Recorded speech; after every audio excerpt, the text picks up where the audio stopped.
So, if you had to vote, Barry, or what do your friends and you think about that choice? If you had to make it, do you have an idea of how you'd vote? Oh dear, it's very difficult. I mean, anyone who can drag us out of the current economic climate we're in, you know. I mean, I've moved some of my funds around. I've taken £7.59 out of an old marmalade jar in my kitchen. I put it behind the clock on the mantelpiece. For more safety, you think? I think so. I mean, it's not now because I've now broadcast it, but I mean, the last recession I lost a lot of money due to the government. About 27 pence fell in the back of the couch. I was watching that twat John Major on breakfast telly. You know, I mean, I think what we're thinking of doing, me and some of the other doormen, is a cake bake or a car boot sale for some of those hard-working hedge fund managers from Lloyd's Bank in London. I mean, you know, if we do a sponsored walk or something, perhaps we can pay for a hedge fund manager on his annual trip to Cloisters or something. We all do out there, you know. That's how we did it for new school books. That's how we did it for operations in the community. You know, I can only assume that's how it's going to work for those hard-working men and women who've been speculating and ruining it all for us, you know.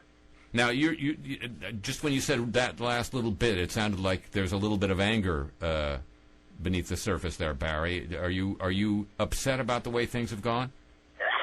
Basically, it's so miserable, you know, the way we're heading. Luckily, you know, we all need cheering up, really.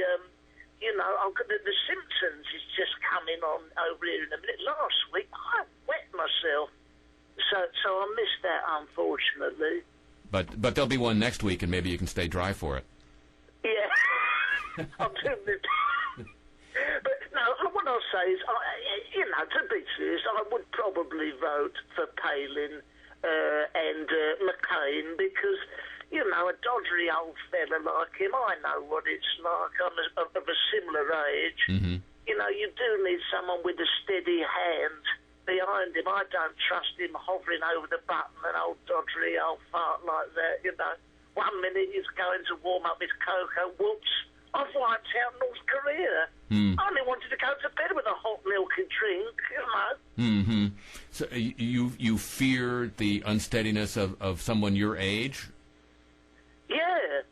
I mean, you know, at least she's you know, she knows how to turn on the washing machine, for example, doesn't she? No doubt she can operate the dishwasher without wiping out half of the Middle East. Yeah, I see what you're saying.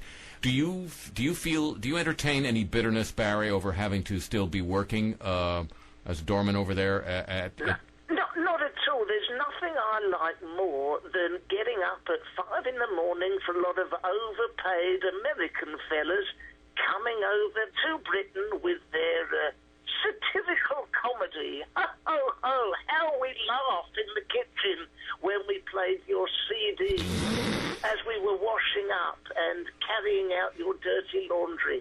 What fun, we said. Well worth working at 80 years old. And what a pleasure to meet Mr. Shearer. That 50 pence between the six of us certainly went down a treat. Well, I'm glad. Now, you didn't spend it all in one place now, did you? No, it's difficult to spend it in any place. Well, I just meant... No, we've kept it on the mantelpiece, right. And that's for we're going to sharpen it in case you come back. No, you're joshing a little bit there, but... a little bit, yes. Yeah, but, I mean, you do not have, in your country, like a pension system or something that you could retire and have a decent... Harry, you know, our pension is an absolute joke. I can ill afford potatoes, simple things. You know, it would be so nice to be eating the pheasant, the goose, and a myriad of culinary delights that our American friends enjoyed when they came over and we waited on them hand and foot last week. There was, I believe there was a boiled potato left over from your breakfast the other day, which, well, you know, a few of us tucked into. Go ahead. And, Go ahead. you know, it would be so nice to be eating the pheasant, the goose, and a myriad of culinary delights that our American friends enjoyed when they came over and we waited on them hand and foot last week. There was, I believe there was a boiled potato left over from your breakfast the other day, which, you know, a few of us tucked into. Yes.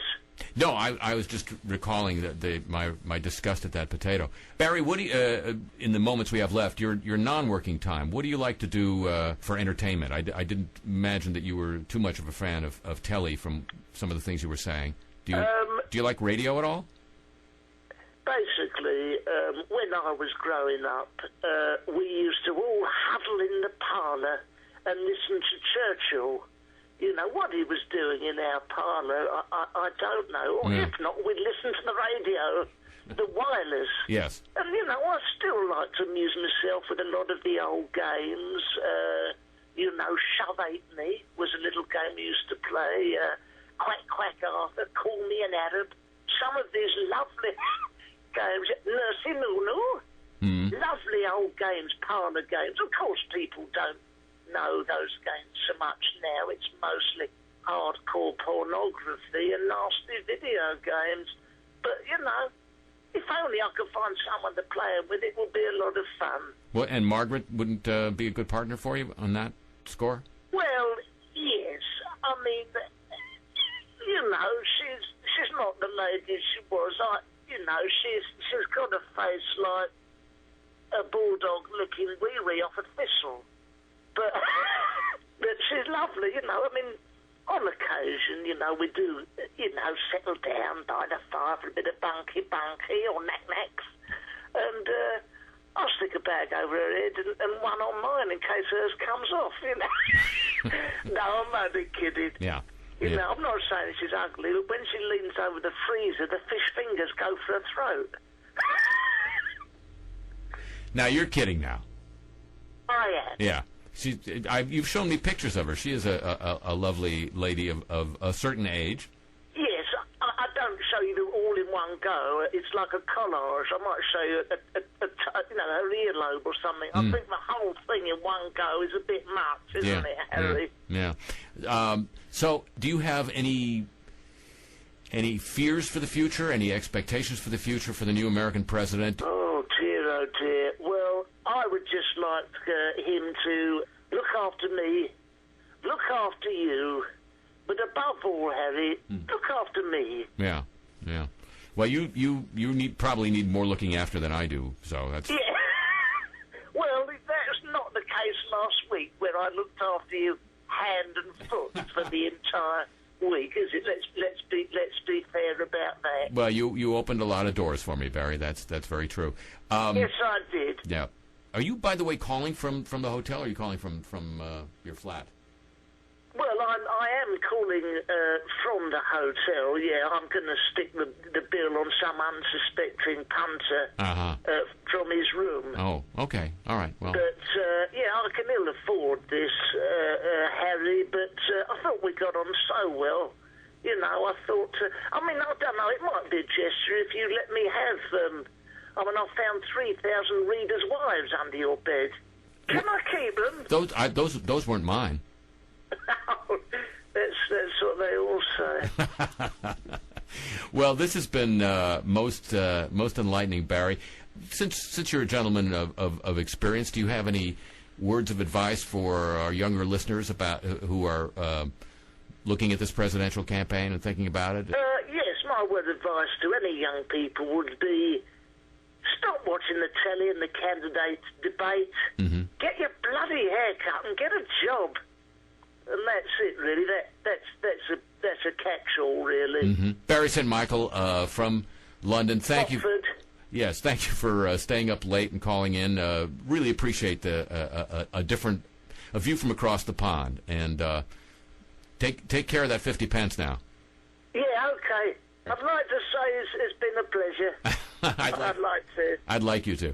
Thanks very much for the call. Bye-bye. Bye-bye.